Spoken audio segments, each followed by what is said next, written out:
Look at yourself, Meera. You're essentially expired goods."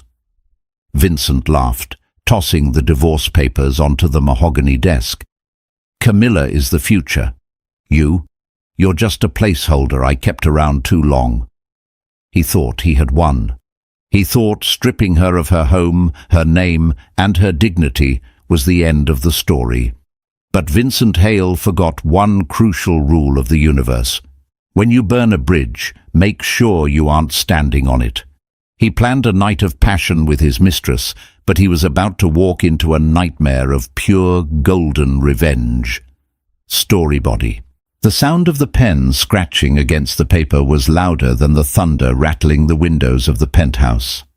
It was a Mont Blanc fountain pen, a gift Meera had bought Vincent for his 40th birthday just 3 months ago. Now he was using it to sign away their 15-year marriage. Vincent Hale sat back in his leather chair, checking his reflection in the darkened window. He adjusted his silk tie, looking at Meera Dane as if she were a stain on his pristine carpet. "Don't look so tragic, Meera," Vincent said, his voice smooth, lacking an ounce of empathy. "This was inevitable. You've been stagnating. I need a partner who reflects my trajectory, someone with vitality." Meera sat opposite him, her hands trembling in her lap. She wore a simple grey dress, the colours of her life seemingly drained away. "Stagnating," she whispered, her voice cracking. "Vincent, I quit my job at the gallery to run your mother's estate. I managed your schedule, your diet, your life so you could focus on the firm. I built this life with you." Vincent scoffed, standing up to pour himself a glass of whiskey. He didn't offer her any. "You managed a household, Meera. Any maid could do that. Camilla understands the industry. She understands networking. She's vital to my image at Hale Dynamics."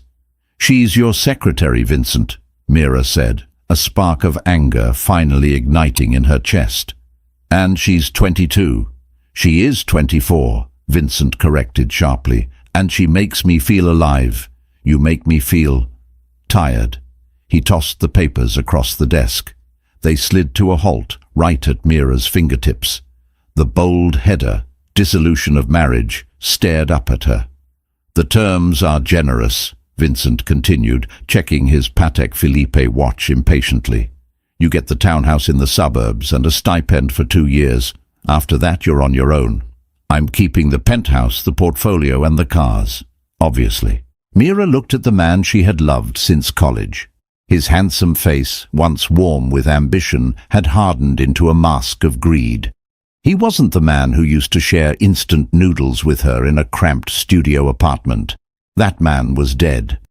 "I don't want the townhouse," Meera said softly. Vincent raised an eyebrow.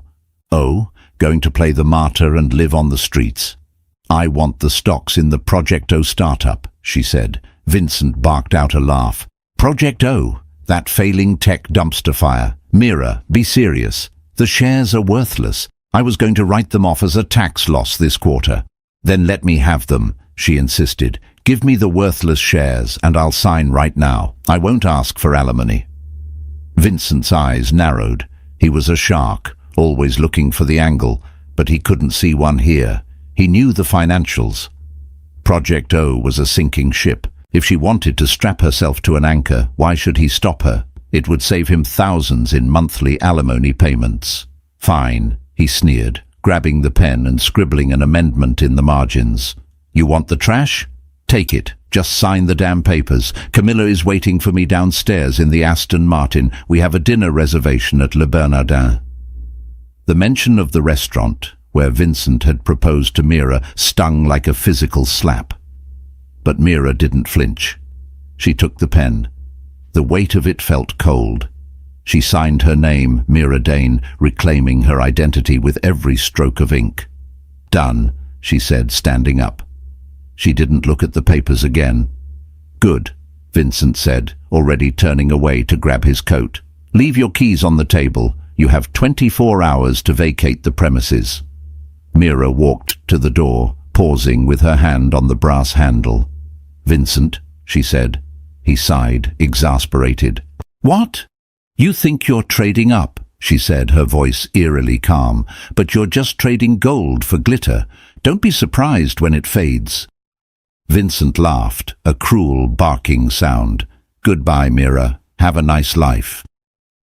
She walked out into the hallway, the heavy oak door clicking shut behind her. It was the sound of a prison cell opening, not closing. She took the elevator down, bypassing the lobby to avoid seeing the silver Aston Martin DB11 parked out front. She walked out the side exit into the pouring rain. She had no umbrella. The water soaked through her dress instantly. She clutched her purse to her chest, shivering. She had no home, no husband, and a portfolio of worthless stocks. But as the rain washed away the hairspray and the makeup, Meera felt something strange. She felt light. 3 months later, the reality of liberation felt more like starvation. Meera was living in a studio apartment in Queens that smelled perpetually of boiled cabbage from the neighbor's unit. The generous stipend Vincent had mentioned turned out to be legally tied up in escrow due to a clerical error his lawyers were taking their sweet time to fix. She was surviving on savings that were rapidly depleting. She sat on a second-hand futon, staring at her laptop. The screen displayed the stock ticker for Project O. It had dropped another 2% today. "Come on," she whispered, tapping the screen. "I know you're in there." Meera wasn't just a housewife. Before Vincent, she had been a rising star in art valuation and asset management. She had an eye for potential, for seeing value where others saw ruin. She had studied Project O for months before the divorce. It wasn't failing because the tech was bad. It was failing because the management was incompetent. They had a patent for a renewable energy algorithm that was revolutionary, but they were marketing it as a gaming optimization tool. She needed a job, but at 38, with a 15-year gap in her resume, the doors weren't just closed, they were bolted. Her phone buzzed. It was a notification from LinkedIn. Application rejected. That made 10 this week. She sighed and opened a new tab. She navigated to the website of Thorn Enterprises. It was a global conglomerate run by the enigmatic Julian Thorn. They were known for aggressive acquisitions and luxury branding. They were hosting an open recruitment drive for a junior analyst, an entry-level position meant for 22-year-olds fresh out of Harvard. Meera applied. In the cover letter, she didn't list her household management skills. She wrote a single paragraph analyzing Thorn Enterprises' recent acquisition of a French vineyard, pointing out exactly why their rebranding strategy would fail in the Asian market unless they adjusted the bottle design to reflect specific cultural color theories. It was a gamble. It was arrogant. It was her only shot. 2 days later, she received an email, not from HR, but from the office of the CEO. "Mr. Thorn requests your presence. Tuesday, 9 a.m. Do not be late." Tuesday morning, Meera wore her last good suit, a navy Chanel vintage piece she had saved from the purge of her closet. She stood in the glass and steel lobby of the Thorn Tower, feeling painfully out of place among the sea of young men in sharp suits and women with perfect blowouts. When she was ushered to the top floor, the atmosphere changed. It was quiet here. The air smelled of teakwood and old money. The assistant, a severe-looking woman with glasses, opened the double doors. "He will see you now." Julian Thorn was standing by the window, looking out over the Manhattan skyline. He was tall, with broad shoulders and dark hair graying at the temples. He wore a charcoal suit that fit him with the precision of armor. He turned around. His eyes were a piercing, icy blue, contrasting sharply with his dark features. He didn't smile. "Meera Dane," he said. His voice was deep, resonant. "The woman who thinks my marketing team is incompetent." Meera swallowed her fear. She stood straighter. "I didn't say incompetent, Mr. Thorn. I said culturally myopic. There is a difference." Julian's lips twitched, a ghost of a smile, or a grimace. He walked to his desk and picked up her printout. "You predicted a 15% loss in the Asian sector if we proceeded with the gold leaf labeling. Why?" "Gold is prosperous, yes," Meera explained, her confidence returning as she spoke about the subject she loved. But the specific shade you chose, that pale yellow, is associated with mourning in certain regional dialects of design. You need a deeper ochre gold, and the font. It's too aggressive. It clashes with the harmony branding of the vintage. Julian stared at her for a long moment. The silence stretched, heavy and suffocating. "You have a 15-year gap," he stated bluntly. "I was managing a private estate," Meera lied smoothly. "Technically true."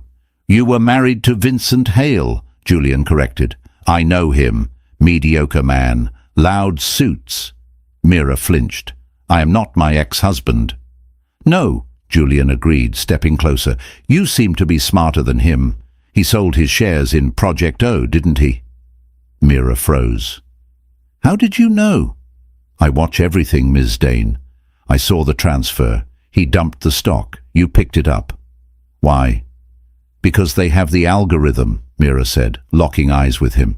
"They just don't know how to use it. If they pivot to green energy logistics, that stock will triple in 6 months." Julian held her gaze. For the first time, she saw a flicker of genuine interest in his eyes.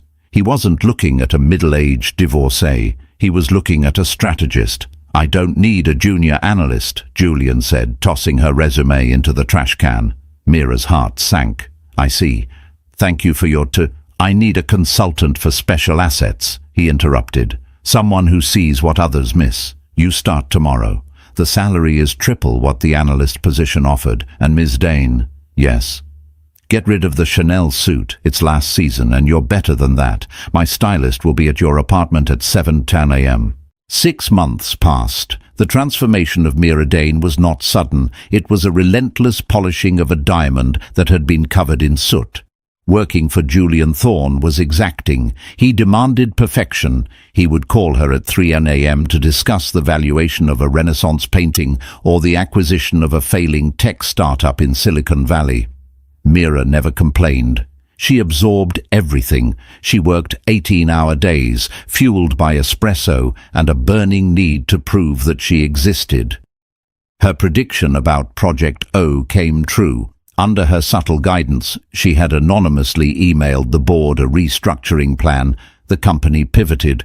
The stock she held, once worthless, had skyrocketed. She wasn't a billionaire, not yet, but she was suddenly a woman of independent means. She moved out of the smelly apartment in Queens and into a sleek modern loft in Tribeca. But she didn't buy a car. She didn't buy jewelry. She reinvested everything. Meanwhile, Vincent Hale was enjoying the loud, flashy life he had craved. Vincent sat in the VIP section of a trendy club, the Gilded Lily. Camilla was dancing on the table, holding a bottle of Dom Perignon Rose Gold, a $50,000 bottle that Vincent had put on the company credit card. "Vinny, look at me!" Camilla shrieked, spinning around. Her dress was barely there, a shimmering scrap of silver fabric. Vincent smiled, but it didn't reach his eyes. He took a sip of his drink. He was tired. Camilla was exhausting. She demanded constant attention, constant gifts. Last week, she had crashed his Aston Martin into a fire hydrant because she was trying to live stream while driving, and business was tricky. Project O, the stock he had dumped on Meera, was making headlines. He tried not to think about it. Fluke, he told himself. It's just a bubble. "Babe," Camilla hopped down, landing in his lap. She smelled of cloying vanilla perfume and sweat. "Did you get the invites?" "What invites?" "The Obsidian Gala," she whined. "Everyone is going. It's at the Ritz next week. It's hosted by Thorne Enterprises. If we go, we can network. I need to be seen there, Vinny. My followers are asking." Vincent stiffened. The Obsidian Gala. It was the most exclusive event of the decade. Tickets weren't sold. They were granted. "I'll make some calls," Vincent grunted. "Thorne is a competitor, but he respects me. Professional courtesy." He didn't mention that his last 3 calls to Julian Thorne's office had been blocked. Back at Thorne Tower, the atmosphere was electric. The Obsidian Gala was Julian's pet project, a charity event to unveil his new clean energy initiative, powered in part by the tech from Project O. Meera walked into Julian's office. She was wearing a structured black dress that hugged her curves, her hair cut into a sharp, chic bob. She looked nothing like the woman in the grey dress. She looked dangerous. "The guest list is finalized," she said, placing a tablet on his desk. Julian looked up from his paperwork. His eyes lingered on her for a fraction of a second longer than necessary. "Excellent. Did you include Mr. Hale?" Meera paused. "I assumed you wouldn't want him there." "On the contrary," Julian stood up, walking around the desk to stand in front of her. "I think it is essential he attends. He needs to see the future he threw away." Meera looked up at him. Over the last 6 months, their relationship had shifted. It was professional, yes, but there was an undercurrent of tension, a shared understanding. They were two people who had been underestimated by the world. "Are you doing this for me?" Meera asked quietly. "I don't do things for sentimental reasons, Meera," Julian said, though his voice was softer than usual. "I do them for strategic advantage. Having Vincent Hale there, watching him squirm while his competitors outpace him, that is good business. It weakens his resolve." He reached out, his hand hovering near her face before brushing a stray hair behind her ear. His fingers were warm. "But," Julian added, his voice dropping an octave, "if it also happens to provide a moment of satisfaction for my best asset, then that is a bonus." Meera felt a flush rise to her cheeks. "He's bringing his mistress." "Let him," Julian said, his eyes darkening. "Bring a circus, and you still look like a clown. You, however, you will be the main event." "I'm just the consultant, Julian." "Not that night," he said firmly. "That night you are my partner. I want you by my side when we announce the acquisition. I want everyone to know exactly who is responsible for Thorn Enterprises' new success." He stepped back, the moment breaking, but the air still sizzled. "Go home, Meera. Rest. You need to be ready. Next week we go to war, but we do it in black tie." Meera walked out of the office, her heart hammering against her ribs. She pulled up the guest list on her tablet and found Vincent's name. She hesitated, then hit approve. She added a note to the digital invitation, "Table 44, near the kitchen." A petty smile touched her lips. She was done being the victim. It was time to show Vincent Hale exactly what $1 billion looked like. The air inside the Harry Winston boutique on Fifth Avenue was chilled to a precise 68 degrees, a temperature designed to keep the clientele comfortable and the diamonds crisp. Vincent Hale, however, was sweating. He sat in a plush velvet chair, tugging at the collar of his shirt. Across from him, a jeweler named Henri, who possessed a mustache so waxed it looked like a weapon, was presenting a tray of rings. "This one," Henri purred, pointing to a pear-shaped yellow diamond, "is the canary's cry. 4 carats. VVS1 clarity. It screams opulence." "It screams yellow," Camilla whined from beside Vincent. She was scrolling through Instagram on her phone, barely looking at the tray. "I wanted the pink one, Vinny, like J-Lo had. Or maybe an emerald. Yellow makes my skin look sallow." Vincent gritted his teeth. "The pink one is $3 million, Camilla. This one is—" He glanced at the price tag and his stomach did a somersault. $300,000. "It is distinctive," Vincent said, forcing a smile. "It shows character. Besides, it matches your energy, bright, sunny." He wasn't buying the ring because he loved her. He was buying it because his PR team had told him his image was tanking. The divorce had been quiet, but rumors were swirling in the financial district that he had lost his lucky charm. His last 2 mergers had fallen through. He needed a spectacle. A public proposal at the Obsidian Gala would dominate the social pages. It would paint him as a romantic, a man of passion, distracting investors from the red ink on Hale Dynamics' quarterly report. "Fine," Camilla sighed, snapping a photo of the ring without even putting it on. But you promise we're sitting at the head table. I need good lighting for the video. I told you. I made calls. Vincent lied. He handed his black Amex to Henry. As the jeweler walked away to process the card, Vincent felt a vibration in his pocket. It was a text from his accountant. Sir, the liquidity in the offshore account is low. If you make a large purchase today, we might default on the warehouse lease next week. Vincent deleted the text. He would fix it later. Once the Project O bubble burst, and he was sure it would, any day now, he'd buy the tech back for pennies and flip it. He just needed to maintain the illusion of power until then. 5 miles away, in a private suite at Atelier Versace, the atmosphere was very different. There were no price tags here. There was only the soft rustle of silk and the murmur of appreciation from the seamstresses.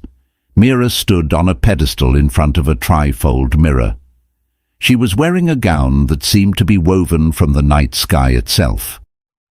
It was a deep, midnight blue velvet that cascaded off her shoulders, hugging her waist before flaring out into a dramatic train. The fabric was dusted with thousands of tiny Swarovski crystals that caught the light with every breath she took. "It is aggressive," Meera whispered, touching the fabric. "Is it too much?" "It is not enough," a deep voice said from the doorway. Meera turned to see Julian Thorne leaning against the frame. He had bypassed the waiting area. He walked into the fitting room with the confidence of a man who owned the building, which in fact he did. He circled the pedestal, his eyes critical but appreciative. "You look like a weapon, Meera. A beautiful, dangerous weapon. That is exactly the point." "I feel like I'm wearing a house," Meera joked nervously, smoothing the velvet over her hips. "Vincent used to say I looked washed out in dark colors." Vincent was colorblind to anything that didn't have a dollar sign attached to it, Julian countered. He signaled to one of his assistants, who stepped forward carrying a flat velvet box. "I didn't want you to wear your own jewelry tonight," Julian said. "It felt insufficient." He opened the box. Meera gasped. Inside lay a necklace that looked heavy, just sitting on the velvet. It was a cascade of sapphires and diamonds centered around a stone the size of a pigeon's egg. "This is the Star of the Adriatic," Meera breathed. She knew the piece. It was part of the Thorne family heritage, rumored to have been worn by royalty in the 19th century. "Julian, I can't wear this. It belongs in a museum, or on your wife." The room went silent. The seamstresses pretended to be very busy with their pins. Julian looked up at her, his expression unreadable. "My wife passed away 10 years ago, Meera. She loved this piece because she said it reminded her of the ocean. It hasn't been worn since." He took the necklace out, the gems clicking softly. He stepped up onto the pedestal behind her. Meera felt the cold metal against her skin, then the warmth of his fingers as he clasped it at the nape of her neck. "You are wearing it," Julian whispered near her ear, sending a shiver down her spine. "Because tonight you are not just my consultant. You are the proof that I was right, and I like to show off my victories." He stepped back, and their eyes met in the mirror. The blue of the sapphires matched the intensity of his gaze perfectly. "Do not cower tonight, Meera," he commanded softly. "Stand tall. Let them see what they lost." The night of the Obsidian Gala, the sky over Manhattan broke open. It wasn't just rain. It was a deluge, a curtain of water that turned the streets into rivers of oil and neon reflections.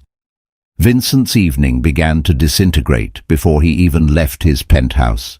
His Aston Martin was still in the shop. Parts were on back order from Italy, so he had ordered a limousine service. But due to the weather and a mix-up with the booking agency, which he blamed on his new assistant, a terrified girl named Sarah, the car that arrived was not a stretch limo. It was a Lincoln Town car, a reliable, boring airport shuttle sedan. "I am not getting in that," Camilla shrieked, standing under the awning of their building. She was wearing a dress made of pink tulle that looked less like high fashion and more like an exploded cupcake. "It looks like an Uber, Vinny. Just get in," Vincent snapped, shoving her into the back seat to avoid getting his tuxedo wet. "It's raining, Camilla. No one will see the car." They sat in silence during the ride to the Ritz-Carlton. The windows fogged up. The air conditioning was weak. Vincent checked his phone incessantly, looking for the seating chart confirmation. He still hadn't received it. Probably a surprise, he told himself. Thorne likes drama. When they arrived at the Ritz, the chaos was palpable. The main entrance was jammed with Rolls-Royces, Maybachs and Bentleys. Flashbulbs popped like strobe lights, illuminating the celebrities and titans of industry walking the red carpet under a massive heated tent. The town car driver, intimidated by the line of supercars, pulled toward the secondary entrance, the one usually reserved for hotel guests and staff. "What are you doing?" Vincent barked. "Go to the main drop-off." "Police have it blocked, sir," the driver said. "Only vehicles with the gold permit." "I am a gold permit," Vincent yelled, but it was useless. They were ushered to the side door. There was no red carpet here, just a wet sidewalk and a valet who looked bored. Vincent stepped out into a puddle, soaking the hem of his trousers. He opened an umbrella, but the wind inverted it instantly. Camilla screamed as the rain plastered her bangs to her forehead. "My hair!" she wailed. "Vinny, do something! Walk!" he ordered, grabbing her arm. They scurried into the side lobby like wet rats, bypassing the photographers entirely. No one took their picture. No one asked who they were. They checked their coats. Camilla was shivering and pouting, and made their way to the check-in desk at the entrance of the grand ballroom. The hostess, a woman with immaculate posture, scanned their digital invite. "Ah, Mr. Hale," she said, her tone polite but distant. "And guest. You are at table 44. 44? Vincent frowned. "There must be a mistake. I'm supposed to be near the front. Mr. Thorne and I are colleagues." "Table 44 is the assignment, sir," she said, already looking past him to the next guest. Vincent grabbed Camilla's hand and stormed into the ballroom. It was a sea of black ties and designer gowns, lit by thousands of floating candles. It was breathtaking. He scanned the room for table 44. He walked past the stage, past the VIP section, past the bar. He found it. Table 44 was in the back corner, directly next to the swinging double doors of the kitchen. Every time a waiter burst out with a tray of fish, a waft of steam and clattering dishes hit the table. The other guests at the table were the +1s of junior accountants and a few freelance journalists. "You're joking," Camilla hissed, sitting down and wiping rain from her shoulders. "We're sitting with the help." Vincent was shaking with rage. This was a deliberate insult. Thorne was mocking him. He was about to march to the front and demand a manager when the lights in the ballroom dimmed. A spotlight hit the main entrance, the one Vincent hadn't been allowed to use. The orchestra swelled. "Ladies and gentlemen," the announcer boomed, "please welcome your host, Mr. Julian Thorne." The double doors swung open. Julian walked in, looking like a king in a tuxedo that fit him like a second skin. He exuded power. The room broke into applause. But then the applause faltered, shifted, and grew louder. Confused whispers rippled through the crowd, because Julian wasn't alone. On his arm was a woman. She was stunning. The midnight blue velvet dress moved like liquid around her. The diamonds at her throat blazed under the spotlights. She walked with a grace that made the supermodels in the room look clumsy. Her chin was held high, her expression serene and regal. Vincent squinted. He knew that walk. He knew the curve of that neck. But it was impossible. The woman turned her head slightly to acknowledge the crowd, and the spotlight caught her face. Vincent's glass of whiskey slipped from his fingers. It shattered on the floor, splashing onto his patent leather shoes. "Meera?" he whispered. "Who is that?" Camilla asked, staring jealously at the necklace. Is that a celebrity? That's my wife, Vincent mumbled, his brain short-circuiting. Ex-wife, a man at the table corrected him. And buddy, I think she just won the breakup. The dinner service was a blur of agony for Vincent. He couldn't taste the truffled risotto. He couldn't taste the filet mignon. All he could do was stare at the center table, table 1, where Meera was seated next to Julian Thorne. She was laughing. She was leaning in to whisper something to the mayor of New York, who was nodding enthusiastically. She looked important. "Stop staring, Vinny," Camilla snapped, sawing at her steak. "It's embarrassing. So she got a sugar daddy. Big deal. You have me." Vincent looked at Camilla. She had spinach in her teeth. She was scrolling on TikTok under the table. She was talking about her subscriber count. Suddenly, the vitality he had prized so much just looked like immaturity. The stagnation he had accused Meera of now looked like composure. "I need to talk to her," Vincent muttered. "You are not going over there," Camilla hissed. "We have the plan, the proposal. Remember, you're going to do it during the dessert course. The waiter is bringing the cake with the sparklers." "Forget the damn cake," Vincent snapped, causing the freelance journalist next to him to jump. He needed to gauge the situation. He needed to know if Meera was vindictive. If she was sleeping with Thorne, she might poison his business deals. He needed to smooth things over, remind her of the good times. He stood up, adjusting his jacket. "I'm going to the restroom." He didn't go to the restroom. He weaved through the tables, moving toward the front of the room. He felt the eyes of his peers on him.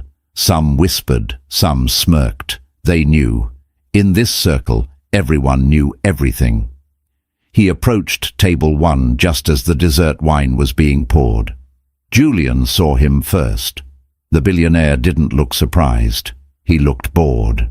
"Vincent," Julian said, his voice carrying over the low hum of conversation. "I see you found your seat. Was the draft from the kitchen manageable?" Meera turned slowly. Up close she was even more breathtaking. The lines of worry that had defined her face in the last years of their marriage were gone. Her skin glowed. Her eyes were sharp, intelligent, and completely devoid of the adoration he was used to. "Hello, Vincent," she said. Her tone was polite, indifferent, like she was greeting a distant cousin she didn't particularly like. "Meera," Vincent said, trying to summon his old charm. He rested a hand on the back of her chair, a possessive gesture. "You look expensive." "I am," she replied coolly. "Self-made wealth usually is." "Is that what we're calling it?" Vincent chuckled, glancing at Julian. "Sleeping your way to the middle?" The table went silent. The mayor put down his fork. Julian didn't get angry. He smiled, a terrifying shock-like expression. He stood up, towering over Vincent. "Ladies and gentlemen," Julian said, his voice projecting without a microphone, silencing the nearby tables. He picked up a spoon and tapped his glass. The entire ballroom quieted down. "If I could have your attention," Julian announced. He gestured to the stage. "I believe it is time for the keynote address. I was originally going to give this speech regarding the launch of our new green logistics division, but I realized that the credit belongs to the architect of the project."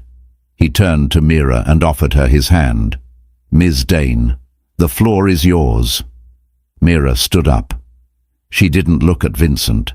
She walked past him, her velvet train brushing against his legs like a physical dismissal. She took the stage. Vincent was left standing there, awkward and exposed. He couldn't walk away now. He was frozen. Meera adjusted the microphone. She looked out at the sea of faces. 500 of the most powerful people in the world.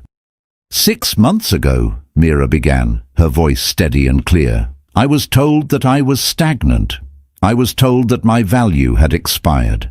I was told that in a world of rapid innovation I was just a placeholder." She paused. Her eyes scanned the room and locked onto Vincent, who was still standing by her table like a lost child. But in finance, as in life, we often mistake volatility for value, she continued.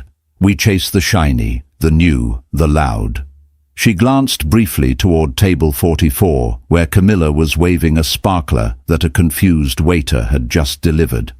We forget that true wealth is built on stability, on vision, on the ability to see potential in what others have discarded.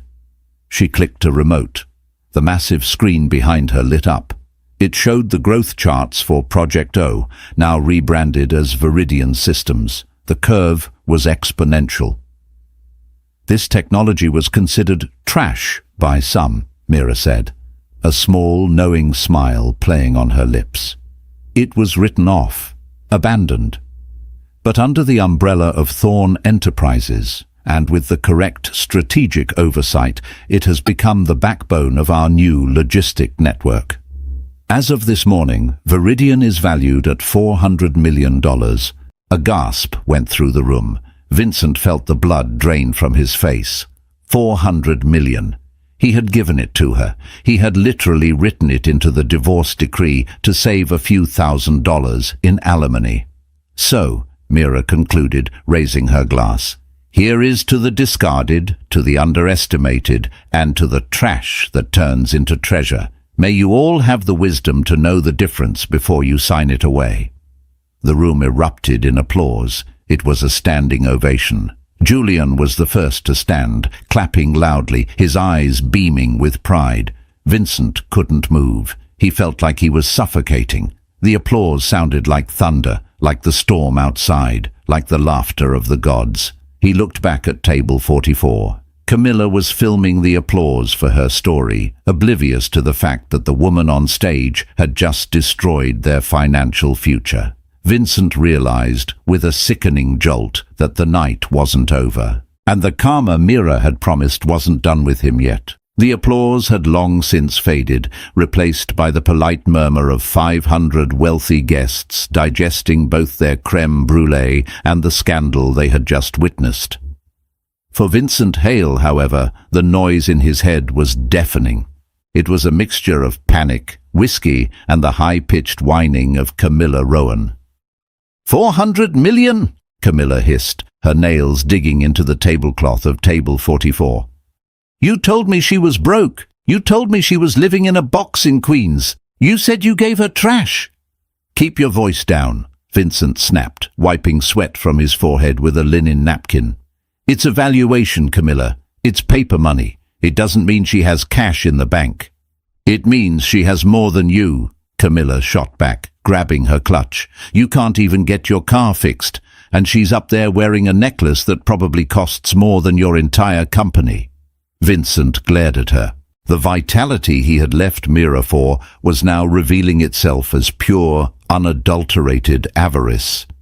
But he couldn't deal with Camilla now. He needed damage control. He needed to get to Meera before she left the building. He saw movement at the front of the room. Meera was descending the stage stairs, Julian Thorne's hand gallantly supporting her elbow. They were surrounded by a phalanx of admirers, CEOs, tech moguls, even the governor. Stay here, Vincent ordered Camilla.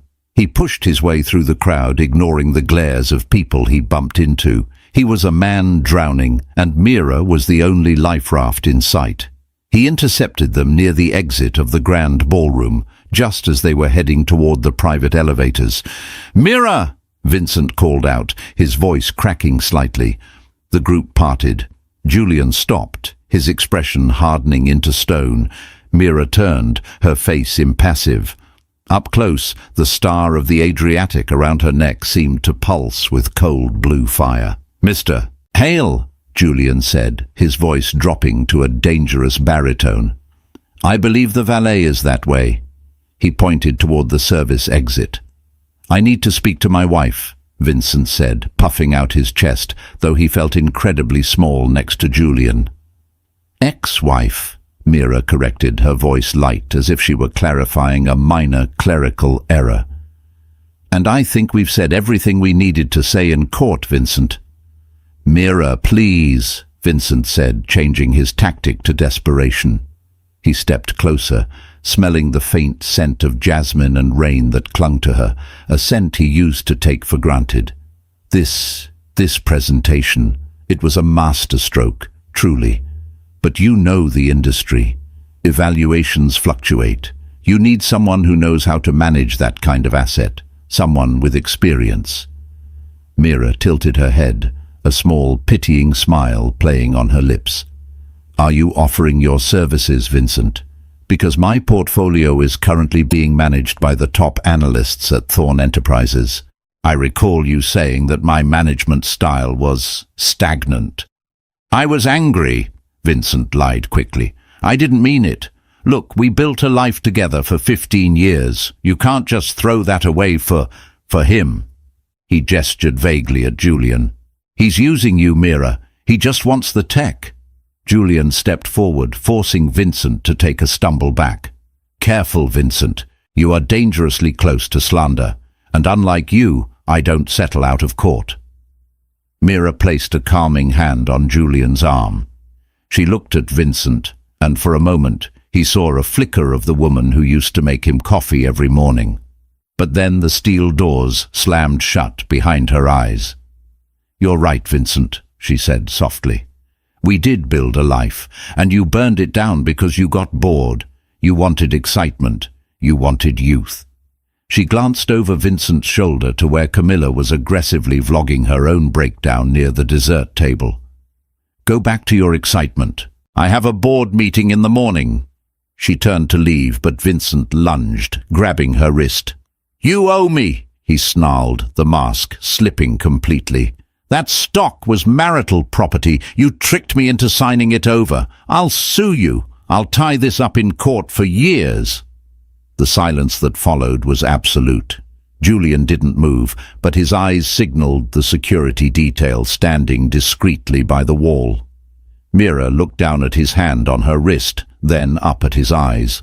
She didn't pull away. She just stared at him with an intensity that made him flinch. Let go, she whispered. Or what? Vincent challenged, though his grip loosened. Or, Julian interjected, I will have you arrested for assault in front of the governor, the mayor, and the editor of the Wall Street Journal. And then I will make it my personal mission to ensure that Hale Dynamics is audited so thoroughly they'll be counting the staples in your desk drawer. Vincent released her as if burned. Meera smoothed her glove.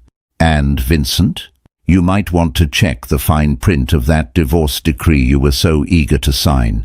Specifically, Clause 14, Section B regarding future liabilities and intellectual property transfers. You didn't just give me the stock. You gave me the indemnity. You're not just out of the money. You're out of options.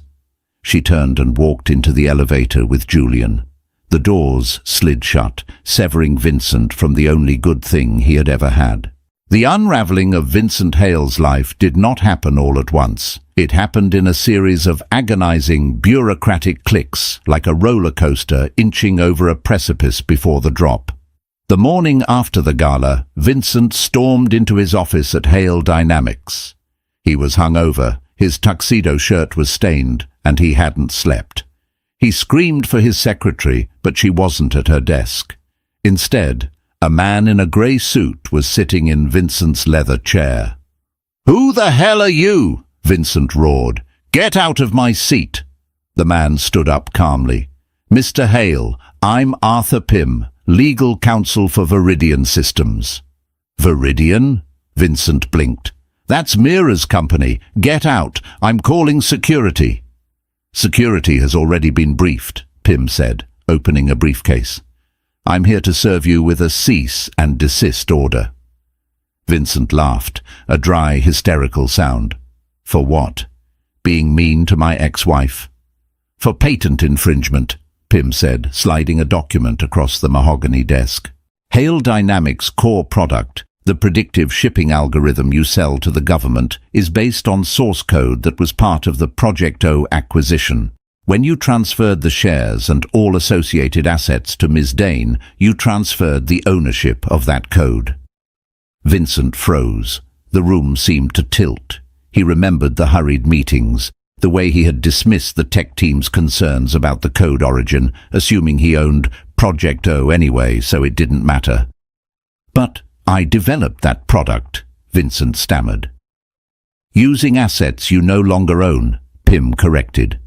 "Ms. Dane is now charging you a licensing fee for the continued use of her property." "Fine," Vincent slammed his hand on the desk. "I'll pay the license. How much? 10,000 a month? 50? Pym adjusted his glasses. "Retroactive to the date of the divorce decree, plus penalties for unauthorized use. The fee is set at $2 million a month, or a lump sum settlement of $50 million. Vincent collapsed onto the visitor's sofa. "I don't have 50 million liquid. You know that." "We do," Pym agreed, "which is why we are also prepared to accept a liquidation of assets, specifically the majority controlling stake in Hale Dynamics." Vincent stared at the ceiling. It wasn't just a defeat. It was a hostile takeover from the inside out. Meera hadn't just beaten him. She had eaten him alive. He stumbled out of the office an hour later, stripped of his title, his company, and his dignity. He drove home, not in the Aston Martin, which was still held hostage by the mechanic for unpaid bills, but in a taxi. When he arrived at the penthouse, he expected to find solace, or at least a drink. Instead, he found the front door wide open. The hallway was filled with boxes, but they weren't being unpacked. They were being moved out. "Camilla!" Vincent called out, panic rising in his throat. Camilla walked out of the bedroom. She was wearing her coat and dragging a Louis Vuitton trunk. She wasn't crying. She looked annoyed. "Finally," she said. "I've been waiting for the Uber for 20 minutes. This building has terrible reception." "Where are you going?" Vincent asked, blocking her path. "I'm leaving, Vinny," she said, checking her reflection in the hallway mirror. "I saw the news. Stocks tanking. Lawsuits. You're toxic. My brand can't be associated with a loser." "Your brand?" Vincent laughed incredulously. "You take selfies for a living. I paid for this apartment. I paid for that bag." "And thanks for that," she said, breezing past him. "Consider it severance pay for putting up with your snoring." "Wait." Vincent grabbed her arm. "The ring, the yellow diamond. Give it back. I need to return it. I need the cash." Camilla pulled her arm away, holding up her hand. The finger where the canary's cry had sat was empty. "Oh, that?" She shrugged. "I pawned it this morning. Needed first and last for my new place in Soho. Don't worry, I got a good deal." You stole it," Vincent gasped. "It was a gift," she smirked.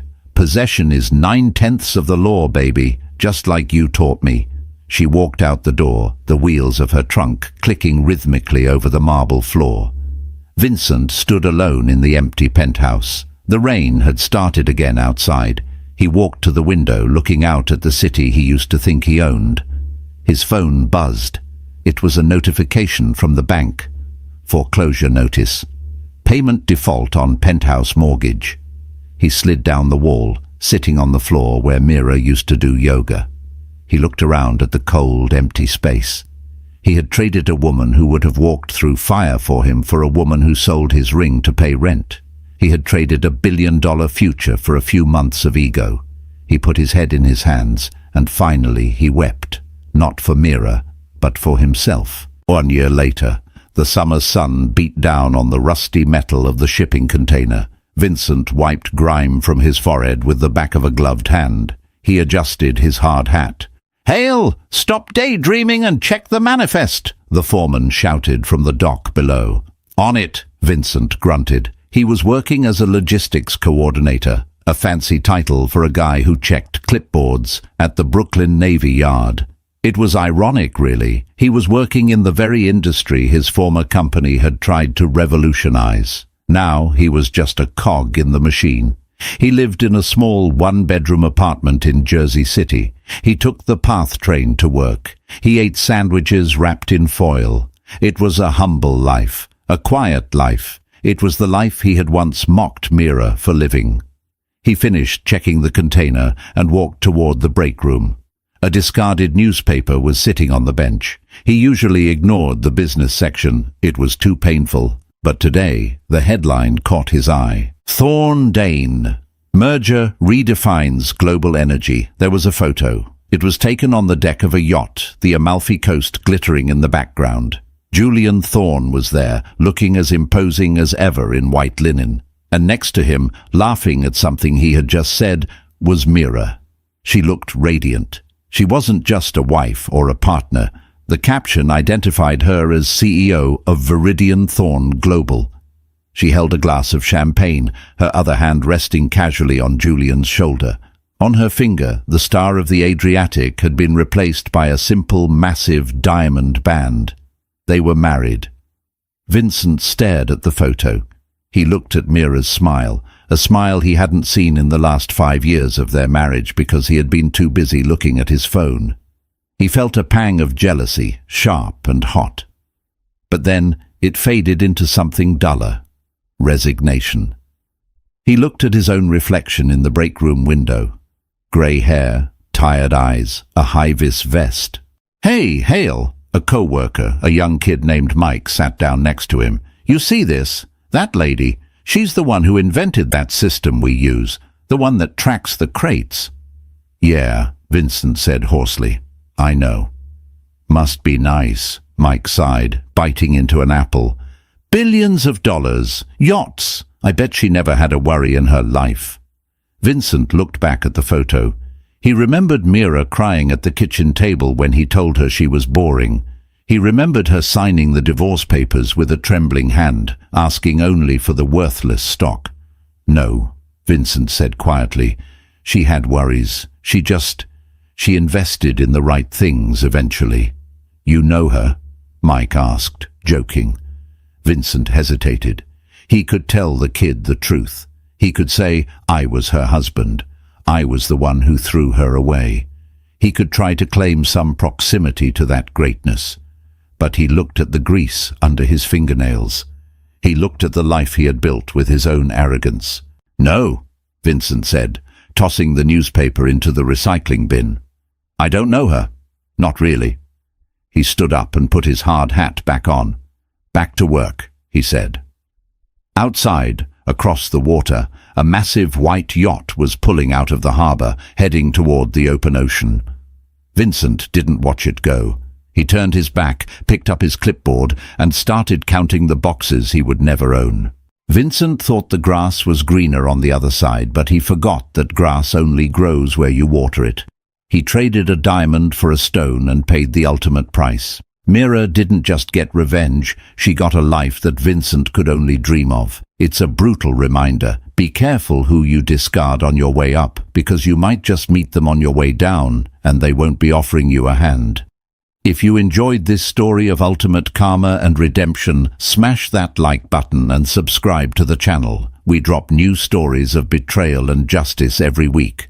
What would you have done if you were Meera? Let us know in the comments below. Thanks for watching.